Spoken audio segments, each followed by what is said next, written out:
everyone. This is your host, Amelia Pitbull Chapman. Welcome to What's the Buzz podcast.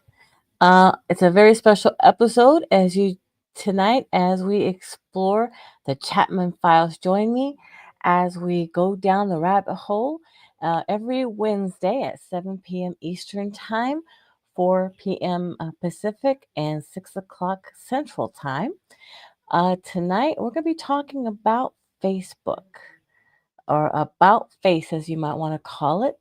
So let's go to talk about that a little bit.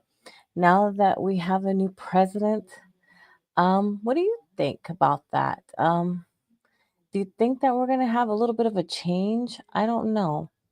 But as you know, Mark Zuckerberg is not Republican. As you know, he's Democrat.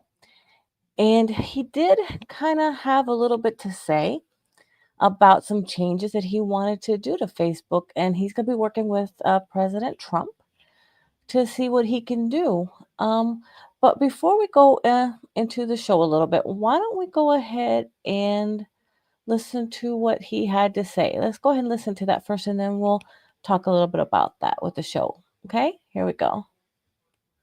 I want to talk about something important today, because it's time to get back to our roots around free expression on Facebook and Instagram. I started building social media to give people a voice. I gave a speech at Georgetown 5 years ago about the importance of protecting free expression, and I still believe this today. But a lot has happened over the last several years. There's been widespread debate about potential harms from online content. Governments and legacy media have pushed to censor more and more. A lot of this is clearly political, but there's also a lot of legitimately bad stuff out there. Drugs, terrorism, child exploitation. These are things that we take very seriously, and I want to make sure that we handle responsibly. So we built a lot of complex systems to moderate content. But the problem with complex systems is they make mistakes. Even if they accidentally censor just 1% of posts, that's millions of people. And we've reached a point where it's just too many mistakes and too much censorship. The recent elections also feel like a cultural tipping point towards once again prioritizing speech. So we're going to get back to our roots and focus on reducing mistakes, simplifying our policies, and restoring free expression on our platforms. More specifically, here's what we're going to do. First, we're going to get rid of fact checkers and replace them with community notes similar to X, starting in the US. After Trump first got elected in 2016, the legacy media wrote nonstop about how misinformation was a threat to democracy. We tried in good faith to address those concerns without becoming the arbiters of truth. But the fact checkers have just been too politically biased and have destroyed more trust than they've created, especially in the US. So over the next couple of months, we're going to phase in a more comprehensive community notes system. Second, we're going to simplify our content policies and get rid of a bunch of restrictions on topics like immigration and gender that are just out of touch with mainstream discourse. What started as a movement to be more inclusive has increasingly been used to shut down opinions and shut out people with different ideas, and it's gone too far. So I want to make sure that people can share their beliefs and experiences on our platforms. Third, we're changing how we enforce our policies to reduce the mistakes that account for the vast majority of censorship on our platforms. We used to have filters that scanned for any policy violation. Now, we're going to focus those filters on tackling illegal and high-severity violations. And for lower severity violations, we're going to rely on someone reporting an issue before we take action. The problem is that the filters make mistakes, and they take down a lot of content that they shouldn't. So by dialing them back, we're going to dramatically reduce the amount of censorship on our platforms. We're also going to tune our content filters to require much higher confidence before taking down content. The reality is that this is a trade-off. It means we're going to catch less bad stuff, but we'll also reduce the number of innocent people's posts and accounts that we accidentally take down. Fourth, we're bringing back civic content. For a while, the community asked to see less politics because it was making people stressed, so we stopped recommending these posts.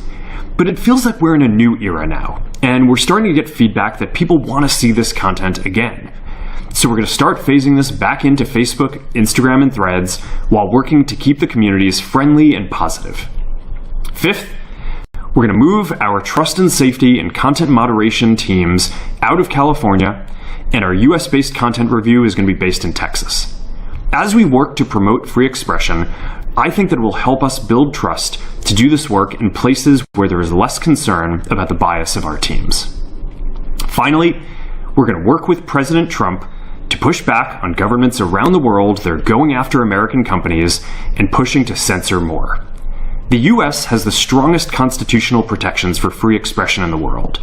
Europe has an ever-increasing number of laws institutionalizing censorship and making it difficult to build anything innovative there. Latin American countries have secret courts that can order companies to quietly take things down. China has censored our apps from even working in the country. The only way that we can push back on this global trend is with the support of the US government. And that's why it's been so difficult over the past 4 years when even the US government has pushed for censorship. By going after us and other American companies, it has emboldened other governments to go even further. But now we have the opportunity to restore free expression, and I am excited to take it. It'll take time to get this right, and these are complex systems, they're never going to be perfect. There's also a lot of illegal stuff that we still need to work very hard to remove. But the bottom line is that after years of having our content moderation work focus primarily on removing content, it is time to focus on reducing mistakes, simplifying our systems, and getting back to our roots about giving people voice. I'm looking forward to this next chapter. Stay good out there, and more to come soon. Perfect. Thank you, Mark Zuckerberg.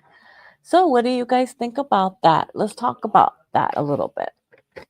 Well, first and foremost, is what I liked is the getting rid of the fact checkers and about the misinformation and putting in those community notes.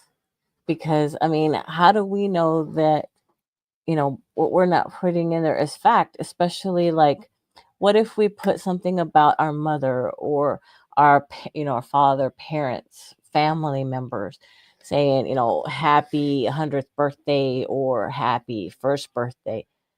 We know that they turned that age because we've been there, or, we know when their age was. How are you going to fact check that? Because we know we've been there. Or the capital of a certain state. Fact check, we can go to Google and check that. We don't need the fact checkers to check that for us and say, okay, wait a minute, stop. We're going to remove that post because you were wrong. When all of a sudden we can turn around and say, excuse me, but we were right because that is the truth. Why are you fact checking us on that? Or or our height, that's how tall we are, or for a certain hair, or like my hair color is brown. That's my fact check. Why are you gonna fact check that on me? Because that is my hair color. Hello, why are you doing that to us? Things like that for that reason. And two, restrictions. You shouldn't have to restrict us on our religion, our beliefs, our community, because we should be able to type in, okay, I believe that I am this religion. I believe that I am going to be doing this today. This is my belief in this president. I should have a right to say that I am going to be voting for the person in red. Then I can say whatever I want to for the person in blue. And if you want to say something negative about my person in red, then I should have the right to say something for the negative in the blue, and vice versa. And you shouldn't have to tell me that I shouldn't have anything negative to say, because like as they say, if it's too hot, then get out of the kitchen. Oh, hello, Leon. Hey, Rosie. How are you guys doing? Let's see what Leon and Rosie have to say. We're getting an Italian social media. It's called Shut Up Your Facebook. How funny. Really? That's going to be interesting. Really? So, well, I don't know, but America, he's working with us here. So, and as I was saying, if you're going to be wanting to talk about someone in the political thing, so he actually wants to do with that. But let's go back to that first point. Fact checkers, let's not do that. I don't even know why they put that in to begin with. Why you want to fact check something?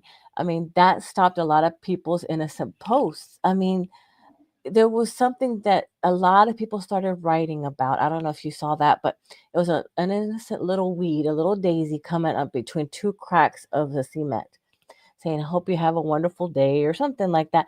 And the fact checkers took that out because it was not right for Facebook. I mean, what's wrong with that little post? There's nothing wrong with that. Everybody was getting blocked from posting that. And restrictions, from religion, your beliefs, that is not right. I mean, you should be able to write what you want, what you believe, what you want to believe. And then if people write negative, and then that's when they come in and say, okay, hold on, stop. If you want to report it, then they're going to stop and look at it and see if it's good enough to stay. And if it's good enough not to stay, then they're going to think about it and they say, okay, well, let's keep it this for now. And then if it continues to get reported, then they'll probably look at it again and say, okay, well, let's go ahead and remove it because it doesn't meet our guidelines. Then that's when they'll look at it. But they're going to leave it up there enough to where it's going to meet the guidelines enough to stay. So that is our First Amendment right, because we have the right here in America to say what we want when we want. And that's how it should have been to begin with. And, to enforce censorship, that's not right. To enforce the censorship, that's going to be us saying, okay, this is what we want to say, and this is what we want to say.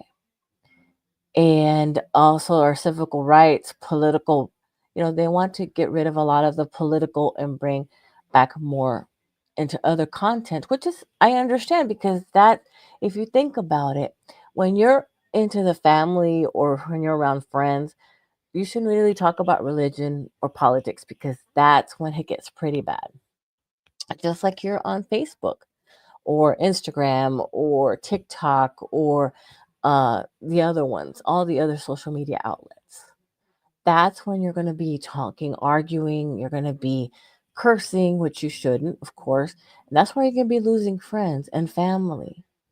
And that's what they want to try to avoid because that's another thing. I mean, think about Facebook. It didn't exist when I was younger. We had we had to where you would be going outside, you played until the lights came on, and that's when you knew it was time to come home. None of this existed. I mean, we lived without it a long time ago. Not too long anyway, okay? I'm not that old, but like somebody else that's not here. Ha ha ha. So I have a whole studio to myself for a while. But as I was mentioning, we didn't have this, but now that we do, we have a chance to connect, meet new people, and we shouldn't argue over innocent little things. Okay? Who won? Who didn't win? Okay, who's in the White House now? Okay, we have to, put up with this person for 4 years. But you know what? To a lot of us, it's a good thing. And if you don't agree, okay, we tend to agree to disagree. But we shouldn't let it get in the way of our friendship. And I think with Mark Zuckerberg working with Donald Trump, that's another great thing. Our president, Donald Trump, that's going to be hopefully a good way for us to all get along and work together because the other one that was in office before, the idiot, I'm going to say, had us try to split apart. And now we're all trying to work together. And that's how it should be.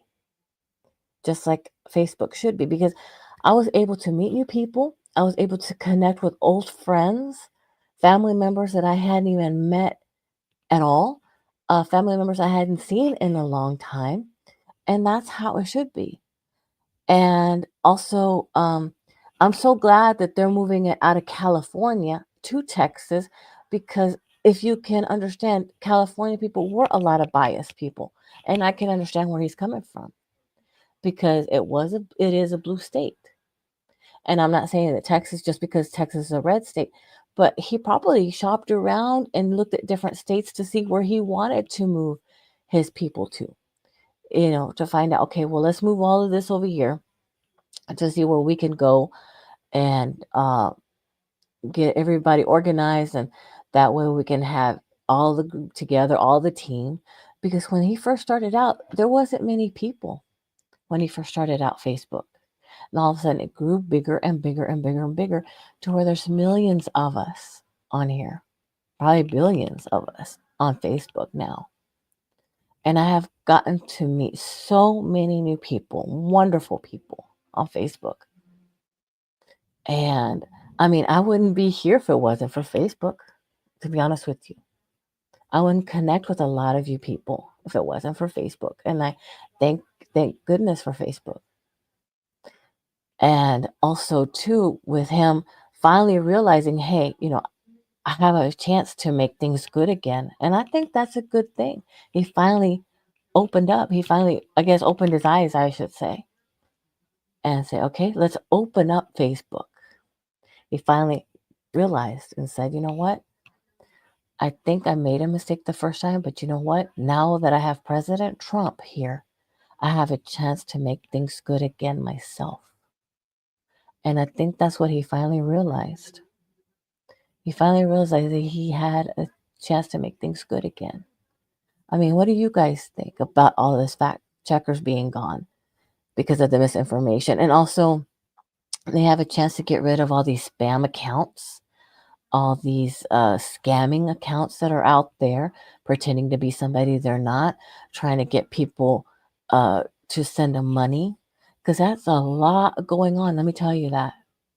Because I had a few of those saying, oh, I'm so and so, please send me money, I'm broke, or I'm a soldier, things like that. Be wary of those accounts, especially somebody saying that they're a celebrity, that they need money, because trust me, that's not true. So please be aware of those accounts. And also, too, these restrictions that they're going to be putting on also as well, or taking out. Finally, we're able to say, okay, I am this religion, or I'm not this religion, or, we have a way to stand up for ourselves finally and not have to be ashamed of who we are. We shouldn't have been ashamed of who we are to begin with. But we finally have a way to stand and say, okay, this is who I am. You like me, you like me. You don't, you don't. That's just your opinion. I'm going to be able to post what I want to now without being censored, without being told that I can't post this. Because people were being blocked from posting pictures about their parents, about their children, about the religious beliefs. Can you believe that? I that's ridiculous. But yet, if you posted anything that wasn't about Jesus, but if you posted anything about the, who down there, oh, they were letting you post it left and right. And I don't think that's fair. I don't know what you guys think about that, but to me, that wasn't fair. But if you, again, have a right to post about negativity about Donald Trump, then I have a right to post negativity about Harris. If you don't like it, then get out of the kitchen. If you can't stand the heat, get out of the kitchen. That's the way the saying goes. So to me, I think that he finally stood up. He finally thought to himself, say, maybe somebody told him and said, hey, look, you have a chance here. We're going to give you a second chance. Why don't you take it? Because I don't know where he was hiding. Probably behind all his little fact checkers. I don't know. Maybe he was being a part of it himself. But to me, I just, tell everybody, look, I'm going to post what I want. No matter if you don't like it, there's the unfriend button or the unlike button. But if you have something negative to say, let me tell you something. I am going to fight back. I am going to retaliate. And I am going to tell you how I feel. And if they block my post, they block me. If they suspend me for 2 or 3 days, they'll suspend me for 2 or 3 days. But that's not going to stop me from saying, hey, you said this about my post. And let me tell you my opinion now. Because it's my opinion, my post. You're going to comment on it. I have a right to say what I'm going to say. So I just want to say thank you, Mark Zuckerberg, for coming forward finally to realizing and waking up that we needed a new Facebook, an about face, as they say. And that's what tonight's episode was about. And I appreciate you coming forward to saying that. But as you know, tonight's episode's not going to be very long. I just wanted to come on here and say what's going to be the new changes, and I wanted him to speak his 5 minutes. And also, I wanted to kind of give you a little heads up about what's coming on next week. Monday, the 3rd of February, we have Tabitha Starcher Beyond the Golden Statue. She's the one that does all the goodie bags for all the Emmys and things like that, which I loved because when I worked for AT&T, we used to help put the Razor phones. I don't know if you guys remember the Razor phones. We used to help put those together to get ready to get sent to the Emmys. So the actors and actresses that were presenting the awards would get these goodie bags, and part of that was back then it was the Razor phones. So she's going to be on that night with us at 7 p.m. Eastern Time. Tuesday, February the 4th, we are going to be talking about addictions. And not just addictions of alcohol, drugs. It's going to be any kind of addictions you can be addicted to. Caffeine, sugar, any kind of food, soda, things like that. Pop, as they call it. And then my next episode of the Chapman Files will be the 5th of February. We're going to talk about Dan Emer. He's a great author that's been on our show before with the Satan Gene. But this time he's got a weight loss book that we're going to be talking about, that I'm going to be talking about a little bit about before we bring him on a little bit later on in February. I'm going to kind of give you a little bit of heads up about the book because he is a fitness guru. So I'm going to be bringing you a little bit heads up about the book. And then on Monday, the 10th of February, we're going to have special guest Johnny Patillo about the doo-wop, the glory days of doo-wop. We're going to be talking to him about that. And then on the 11th of February, we're going to be bringing back another show called Devil in the Music Part 2. Because as you know, it's back at it again. Yep, the music's getting worse and it's coming back. And then on the 12th, I'm going to be going down that rabbit hole again with my Chapman Files. Have you ever been having to be either a single parent or just having be the only one that has to be bringing in the money and unfortunately having to go to work sick? Yeah, that's happened to a lot of us. And I'm going to be talking about that, unfortunately. A lot of us still have to go to work and have the main income, and we have to go to work sick, whether we like it or not, with the flu or cold or a fever, but we still can't miss any days of work, and we still have to come to work sick, unfortunately. And that's how it is. We still can't miss a day. We have to bring in those 80 hours plus, and we have to come to work every single day, sick or not. And it's unfortunately that's how it has to be sometimes, especially if you're the only breadwinner or the main breadwinner. So I'm going to be talking about that. And also I just wanted to say happy anniversary to Angelo. Well, we've been together doing this for 3 years. He's been putting up with me for 3 years, but actually I've been putting up with him for 3 years. So he'll probably tell you the other way around. But no, we've been doing this for 3 years. I can't believe it, right? So happy anniversary, Angelo. And I know it's been a long time, but I know that he did a great show yesterday. He brought back Wrestling with the Future with Michael Armageddon Murphy, which I don't know if you guys watched it, but if you haven't, go to YouTube and tune in. It was a great show. And they talked a lot about wrestling. He's coming back with that show again as well.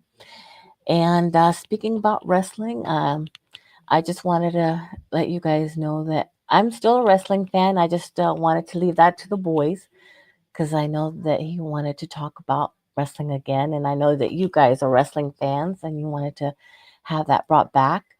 But 29 years ago tomorrow will be the anniversary of my passing of my favorite wrestler, Gino Hernandez. So God rest his soul.